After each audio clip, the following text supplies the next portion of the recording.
周秉忠，你那网站怎么回事啊？不，你不是说要收网吗？那不是说100%有胜算？啊，结果一天就这样子恶评如潮啦。就算你们赢了官司，也不会有人再来买凤梨酥了啦。你实在是，真正是 magical 啦，做几行撩几行。你有没有想过我的感受？我怎么可以跟一个遭万人唾弃的人在一起呢？你不想做人，我还想做人呢。你怎么每一次都做这么多错的事啊？最错的事情就是抓到这个梦。Hello， 我还在这边呢。还跟我耍杯啦？就这你要做人了，你搞清楚，我让你是因为我疼你，我不是我怕你。对，我就是骂你怎么样？你以为自己是马祖啊？你已经把自己端得跟马祖一样，你以为你是神啊？要不要每天我把你放在神桌上拜你？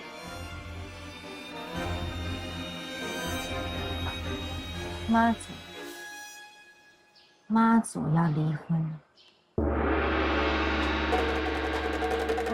恭送妈祖。风调雨顺，国泰民安哦。他说他有卧病，而且呢，妈祖公被离婚。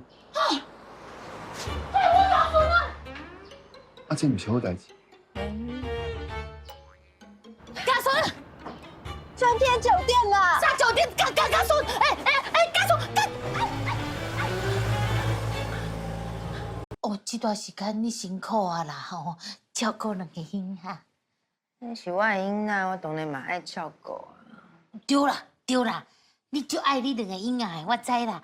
啊，所以哦，迄离婚凊彩讲尔嘛对。啊，你唔是唔知你好势，我真正受不了他了啦。哎呦，你莫离婚啦！你看你若真正离婚哦，迄两个婴仔哦，足可怜的呢。我会足唔甘的，莫安尼做啦。啊，你看你好心就搞的呢。阮爸爸也大公司，被他做到艺人公司哎。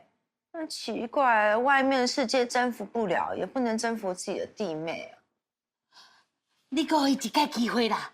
我一定叫伊弟弟妹妹哦，会征服。